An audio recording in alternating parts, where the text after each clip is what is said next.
안녕하세요. 그리스학 831학원의 원장 남덕우입니다. 자, 오늘은 진성여중 3학년 내신 분석을 하기 위해 자리했습니다. 22년도 1학기 중간고사 내용이고요. 어쨌든 고등학교를 가기 전에 관문, 중3, 마지막 중학생 과정이죠. 이때 배워야 되는 내용들이 고등학교로 연결되는 거에 있어서의 중요도가 조금 매우 높기 때문에 여러분들이 1학기에 나오는 모든 고사들은 좀 잘 보도록 열심히 준비를 하셔야 되겠습니다. 이번 시험만의 어떤 공부가 아닌 고등학교로 연결되는 공부다라는 생각 꼭 해주시면 아주 좋겠습니다. 자, 그러면 오늘 분석 내용 자세하게 짚어주도록 하겠습니다. 첫 번째는 단원별 분석표입니다. 보시면은 제곱근의 뜻과 성질부터 해서 인수분해 활용까지 쭉 문제가 나왔는데 굉장히 골고루 밸런스 있게 이제 출제가 되었다라는 것을 볼 수가 있겠습니다. 어느 하나에 완전하게 많이 편중이 되었다라기보다는 적절하게 나왔다라고 이야기를 할 수가 있을 것 같아요. 그리고 상난이도 문제가 이쪽에서 하나 정도가 있고요. 나머지는 중상난이도와 상난이도 그쵸 없죠. 나머지 중상난이도 정도 문제들과 중하 뭐 이런 것들이 굉장히 많다라는 거를 확인을 할 수가 있겠습니다. 자, 그러면은 전반적으로는 시험 뭐죠? 문항수는 많기는 해요. 계산해야 되는 것도 많기는 하지만 난이도는 조금 낮은 문제였다. 요거에 대한 디테일한 이야기는 뒤쪽에서 해주도록 하겠습니다. 시험 정보를 보시면은 좋은 책 신사고를 교과서로 쓰고 있고요. 교과서 열심히 해야 됩니다. 진선여중 학생 여러분. 그 다음에 합답형, 기억, 니은, 디귿이 나오는 문제는 총 3문제 정도가 있다라는 것을 확인할 수가 있겠네요. 자, 시험 문항별 상세 분석인데요. 보시면은 1번부터 해가지고 25번까지 문제 정말 많죠. 수가. 그런데 독특한 거는 문항별들로 이렇게 엮여져 있다라는 거. 단원별로 엮여져 있어서 문제를 푸는 데 있어서 이거 전부 다 다항식의 곱셈 문제 아니야? 다항식의 인수분해 문제 아니야? 라는 것들을 이제 확인할 수 있는 아이였다라고 보시면 될 것 같고요. 난이도는 중간중간에 조금 중상 난이도 문제도 있고 상난이도 문제도 있다라는 것들 확인할 수가 있겠습니다. 자, 배점 같은 경우에 전반적으로 중난이도다라고 이야기를 할 수가 있을 것 같아요. 적중이 많은 건 저희가 이제 시험 대비를 엄청 열심히 잘 시켜줘서 학원 대비용 어떤 자료들에 있어서의 거의 100% 적중이 되었다는 걸 보여주고 있고요. 90% 이상이네요. 거의 다 나왔어요.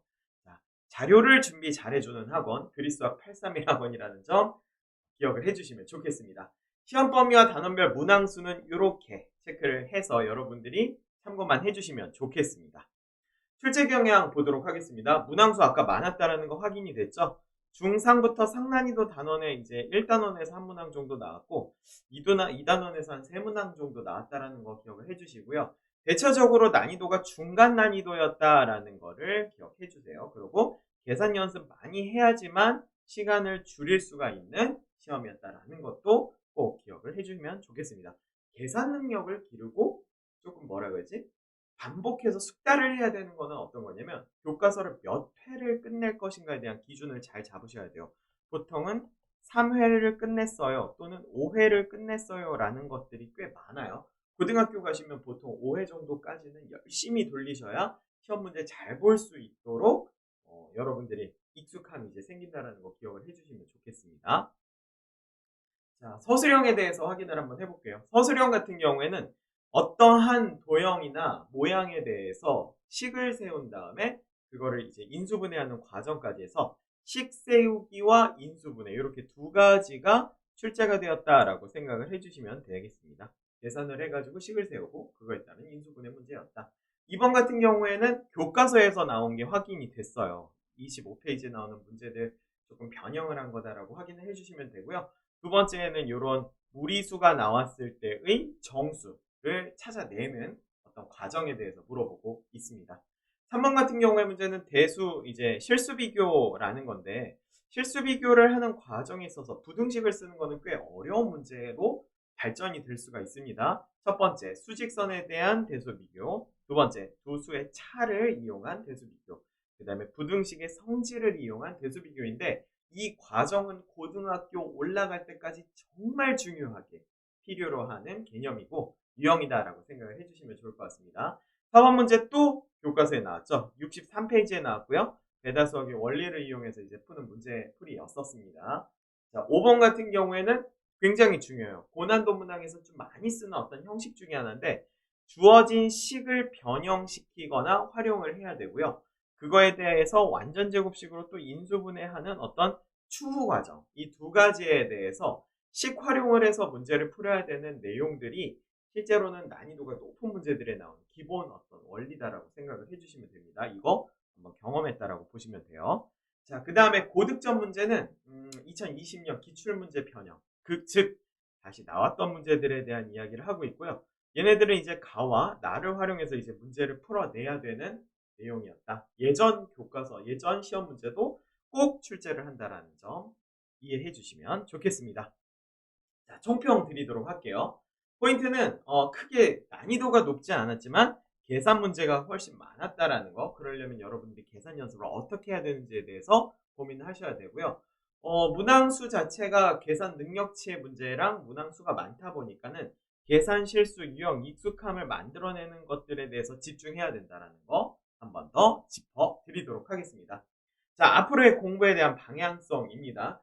3학년 1학기 뭐라고 했죠? 계산 능력 문제 많다라는 거 하나 더 체크를 해주시면 좋을 것 같고요. 반복하고 꼼꼼한 서술에 집중을 해야 된다. 노트 쓰는 거 중요하게 생각하셔야 됩니다. 저희 학원에서는 3종 노트가 있어요. 개념 노트, 오답 노트, 천재 노트라고 해서 각각의 부분에 있어서 실력을 향상시켜줘야 되는 노트에 대한 활용들을 좀 열심히 하고 있는데 그 노트 중에 하나를 잘 쓰면 서술형은 완벽하게 적응이 된다라고 생각을 해주시면 좋을 것 같고요. 교과서에서 문제가 나왔기 때문에 그거에 대한 체크, 교과서 꼼꼼하게 보자라는 거 한 번 더 얘기를 해 드릴 수가 있고요. 마지막으로는 수학 상, 다시 말해서 고등학교 올라갔을 때까지의 연결 과정이 있기 때문에 여러분들이 만약에 부족한 점이 있었다면 따로 보강 같은 것들을 잘해서 메꿔놔야 됩니다. 메꿔놓지 않으면 분명히 빈 게 생길 거고 고등학교 가서도 아주 고생을 할 거다라는 거를 말씀드릴 수가 있겠습니다. 자, 전체적으로 진선여중 3학년 친구들 내신 분석하면서 어떻게 시험 출제가 되었는지 확인을 한번 해봤고요. 난이도 자체는 높지 않은 상태에서 문항수가 많다 보니까 반복학습에 의한 꼼꼼함과 서술형에서의 실수를 줄여야 된다는 거를 조금 강조를 했다라는 거 기억을 해주시면 좋을 것 같고요. 다음번에도 기말고사에도 이 내용을 바탕으로 해서 여러분들이 시험을 잘 볼 수 있도록 대비를 해주시면 아주 좋겠습니다. 자, 오늘 분석 내용 듣느라 수고들 하셨습니다.